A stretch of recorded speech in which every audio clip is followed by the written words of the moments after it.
All right, let's jump right into this explainer. Today, we're going to take a classic, hard-nosed corporate business practice and flip the mirror completely inward. We usually think of audits as these incredibly dry, stressful events, right? Just endless spreadsheets, accountants, and red tape. But what if we took that exact same rigorous framework and applied it to our own character? We're going to explore this concept of the inner audit and see how doing a structured evaluation of our interior lives can radically shift how we understand wealth, freedom, and personal growth. So here is our corporate audit checklist for today. We're hitting 6 main areas: defining the inner enterprise audit, measuring true inner wealth, identifying assets we willingly give away, confronting our own compromises, setting the inner standard, and finally, establishing the daily audit practice. Step 1, the inner enterprise audit. To kick things off, we really have to wrap our heads around the basic premise here, evaluating the self exactly like a business entity. When you actually map this whole thing out, it's pretty fascinating. Look at how all these concepts, things like undivided loyalty, listening to the voice of conscience, or just being prepared and active, they all revolve right around this core idea of the inner audit. It shows us that our internal life isn't just some random collection of fleeting feelings. It's a deeply interconnected system. And just like any complex system out there, if you want to keep it running smoothly and avoid a catastrophic failure, it requires regular, structured inspection. This brings us to the legendary management guru Peter Drucker. Drucker made this really interesting point about pension funds. He argued they need a formal audit because they don't actually operate the businesses they own on a daily basis. They're just holding these abstract fractions of ownership from afar, so they absolutely need a disciplined, structured evaluation. Well, the source material argues that we need that exact same disciplined audit for our own internal lives. I mean, sure, we inhabit our minds every single day, but how often do we actually step back to objectively inspect our mission, our productivity, and where our character might literally be leaking value? We need an evaluation that isn't just some yearly New Year's resolution, but a real, honest check against predetermined standards.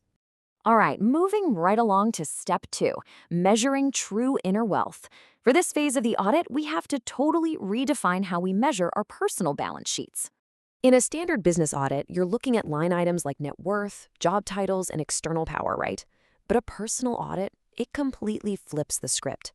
The line items here are self-possession and internal satisfaction. Think about Alexander the Great for a second. This was a man who could grant wealth, power, and protection to literally anyone. But when he met the philosopher Diogenes, who was dressed in rags, and offered him any favor he wanted, Diogenes simply asked the most powerful man in the world to step aside and stop blocking his sunlight. Incredible, right? Or think about Epictetus. He was born a slave in Emperor Nero's household, yet he looked at Nero's incredibly wealthy courtiers and realized he was actually freer than they were. Why? Because true wealth is measured not by what you have, but by how little you need from the outside world. And that ties in beautifully with our next metric of inner wealth, perfectly captured by the Stoic philosopher Seneca.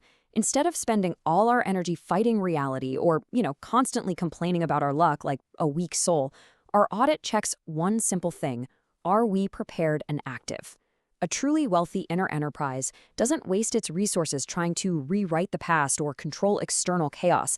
It focuses entirely on its own readiness to meet whatever happens with a steady, active spirit.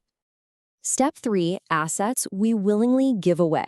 Time to look at our loss statement and see exactly how we are losing our most valuable internal assets. Author Ryan Holiday brings up this really fascinating dynamic from Emperor Nero's court. He notes that whoever makes his journey to a tyrant's court becomes his slave, although he went there a free man.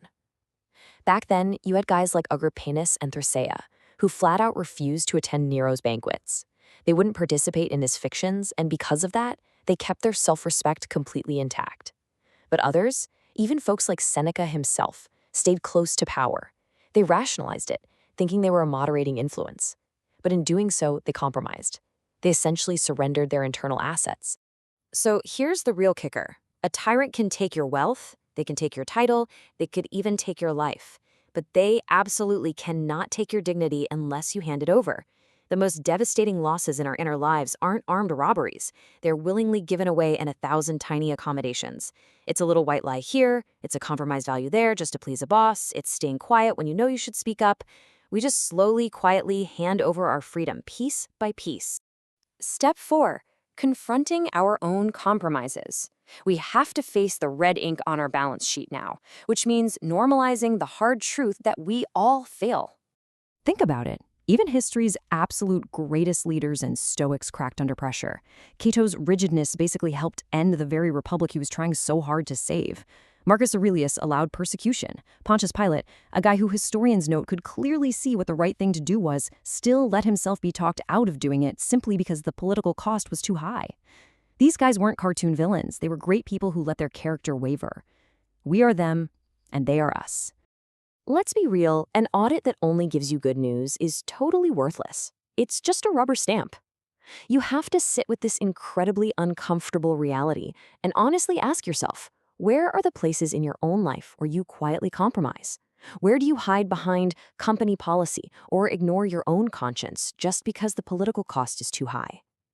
Identifying this red ink is literally the only way to keep it from silently bankrupting you. Step 5. Setting the inner standard. In the corporate world, you've got KPIs and revenue targets, right? So what exactly is the standard we are measuring our internal enterprise against? One of the most brilliant insights here is that you can't just rely on some dusty old rulebook. A personal audit borrows its standard from an embodied example. Marcus Aurelius didn't use a manual. He used the living, breathing example of his stepfather, Antoninus, to learn compassion, persistence, and self-reliance. It's exactly like sports coaching. A team learns the standard by watching what their coach actually does under intense pressure, not by reading some motivational poster on the locker room wall. So, who is the person you are holding in your mind as your standard? And hitting that standard, that leads to the ultimate goal, inner freedom. Like Epictetus taught and writers like Tolstoy and Emerson echoed, governing the empire between our ears and listening to the voice of conscience is our true standard. Freedom isn't just a legal status written on a piece of paper. It's a chosen state of mind. It's that profound realization that while you can't control what happens to you, you have absolute, total sovereignty over your attitudes, your wants, and your opinions about what happens. But to maintain that inner freedom, you absolutely cannot split your allegiances. As the old wisdom goes, no one can serve two masters. He will either hate one and love the other, or be devoted to one and despise the other. This demands undivided loyalty to your inner standard. You have to recognize that external treasures, money, status, social media followers, they all decay and they can all be stolen. But the treasures of the heart, your character, and your conscience, those remain eternally yours, provided you don't sell them out. Step 6, the daily audit practice. Because let's face it, an audit is completely useless if you don't have the daily discipline to actually execute it. I love Pauline Kaser's analogy for this. It's all about continuity and change. We need deep roots in our principles, but reaching branches to grow. Your roots are your fixed standards, that model of Antoninus, your conscience, that undivided loyalty we just talked about. You have to protect those at all costs. But the branches, that's where you stretch. That's your ambition to push into new territory, challenge your assumptions, and stretch your capabilities without ever uprooting your core values. Now, branching out means you are going to fail. Inevitably. Shakespeare warned us that doubt is a traitor that makes us fear attempting the good we might win.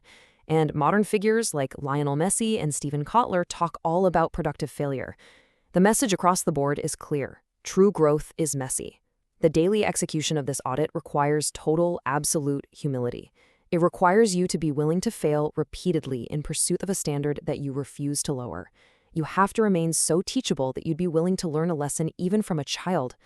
The very second you stop looking for a teacher is the second your inner audit dies. At the end of the day, Drucker's pension funds needed audits because they couldn't physically see the businesses they owned. But us? We have direct access to our own minds 24/7. We can inspect our inner enterprise constantly if we just choose to look, but it requires doing the hard work every single day. The inner audit doesn't end with a neat little report at the end of the fiscal year. It repeats tomorrow and the day after that. It demands a calm body and a quiet mind. So the only real question left for your internal enterprise is this: are you prepared to run the audit again tomorrow?